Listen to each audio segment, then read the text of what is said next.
sən məndən borc istəyirsən, Allah Quranda deyir ki, mənə kim borc verər? Gör, qurban olduğum bəşərə nə qədər şəxsiyyət verir. Yəni, mənim yolumda pul verməyi, elə bir mənə verirsiniz də borc verirsiniz, qaytaracam.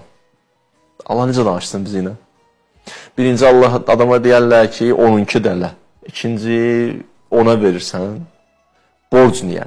Üçüncü, yəni Allah sanki demək istəyir ki, qaytaracam, arxayın ol ki. Dördüncü də ki, verdiyin qədər yox, artıqlaması ilə qaytaracam. Deməli, fəduuhu bihənin bir mənası bu oldu. Allahı gözəl adlarla səsləyin. İkinci mənası, Allahı çağırın, yəni danışın Allah'ın. Üçüncü mənası, Allah'tan istəyin. Yıxsıq bir yerə, yəni Allahı gözəl adlarla səsləyin, danışın, sonra da bir şey istəyin. Hansı adlarla? Əsmaül Hüsnə ilə. Allah'ın gözəl adları ilə. And verin Allah'a adlar, yaxşı.